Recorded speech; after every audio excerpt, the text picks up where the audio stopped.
Welcome back to Religion in the News. Joining me today is host Carol Sissom and Lori Cobian. Welcome to Religion in the News. Welcome. Wow, this is just kind of ironic being here and talking to you and being in the opposite spot, I'm sure, from your standpoint. Lori, I want to start with you. You're our latest and our newest host of Religion in the News. You actually came on the show by being a guest first. Tell us a little bit about your history, and I know you came on because of a Stop Smoking program. Yes, actually, JR. Carol here is the one who interviewed me. Her and I, we attend the same church, and she approached me about my testimony. So I came on the show, I gave the testimony about quitting smoking, and before I knew it, you and I started talking, and here I was, and I smoked for probably 20 years, and I started attending church about 4 years ago, and about a year after attending, God really had been dealing with me about my smoking and my health and things like that, and only through God I was able to quit smoking, and I'll be 3 years smoke-free this April. So nice. I'm really excited to see where God's going to take me still and what He has in store for me. And you're not only a television host, but you're also a family woman. Tell us a little bit about your family. I know you have some kids and your husband. Yes, I've been married for, wow, it'll be 12 years this coming November, or I'm sorry, October. And I won't tell Steve. Yeah, please don't.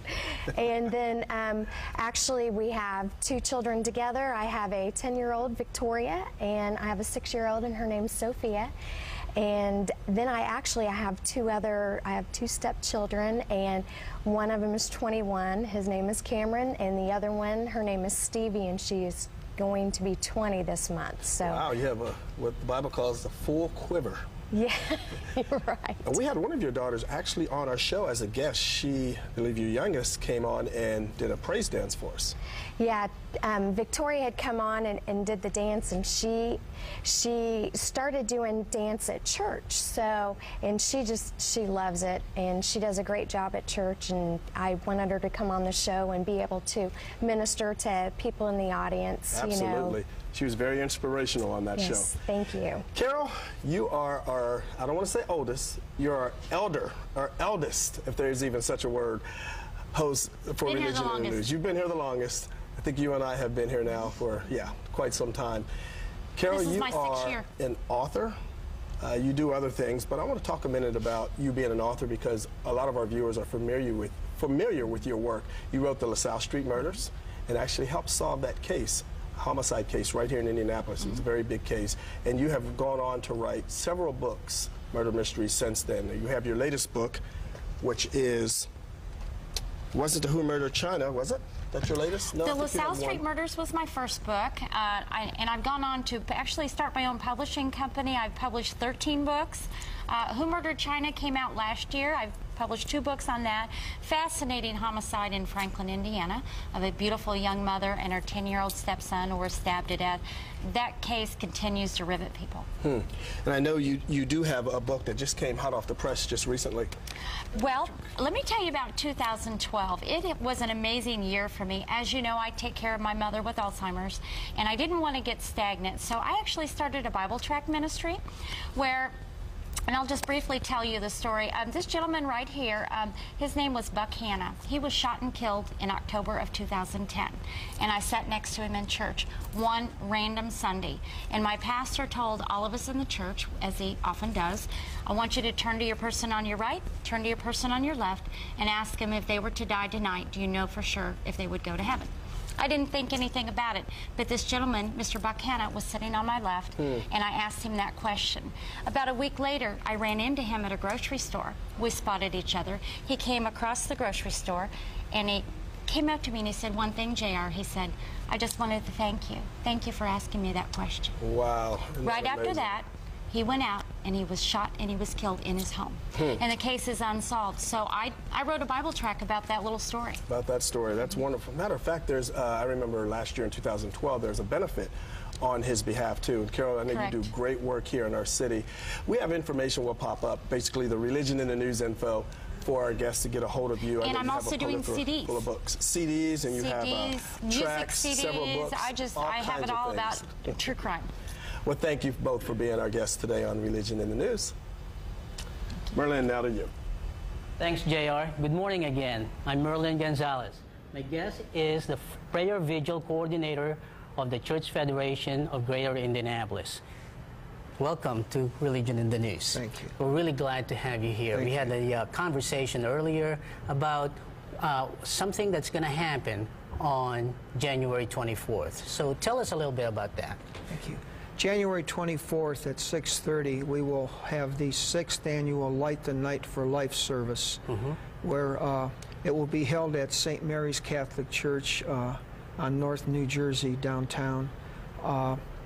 At that service, what will happen is we invite families who've lost a loved one in 2012 through violence, a homicide, and we'll invite them to that service. And at that service, every name of every homicide victim will be read. And as the name is read, that family can come up and light a candle on behalf of their loved one. It's a powerful service. It was actually thought of by Reverend Mel Jackson with Westside Communities Ministries. We will have a huge spotlight outside that will scan the skies. But it's a powerful service where families can remember their loved one who was murdered on the streets of Indianapolis. Yes. I apologize.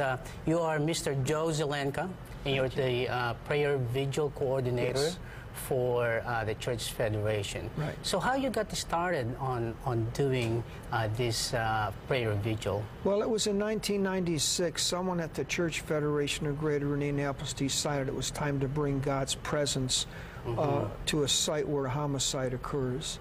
And at that time, my wife and I attended some of those. And then in 2003, I was asked to coordinate these prayer vigils. What happens is I will get an email from Philip Bacon, the senior police chaplain at the IMPD, Indianapolis Metropolitan Police Department.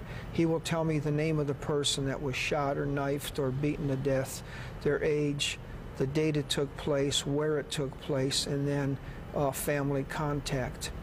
And I will make contact with the family, and then we will set a time to meet at that site for a prayer vigil. Yeah, that's a unique experience that you have, visiting families with that. I bet that really takes, first of all, it's what you mentioned, bringing in the presence of God, but at the same time, emotionally.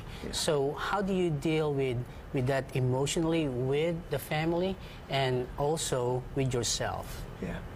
Well, anymore, what I'm finding out is there are a good number of families who can't go back to the site where their daughter, their son, their husband, their wife was murdered. And I understand that. I really do understand that. It's too painful for them.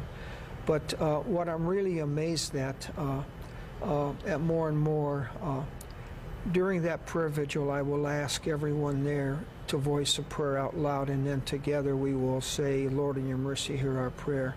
There will be a woman, a mother usually, with tears in her eyes. She will pray for the grace from God that one day she may truly forgive who killed her daughter, her son, her husband.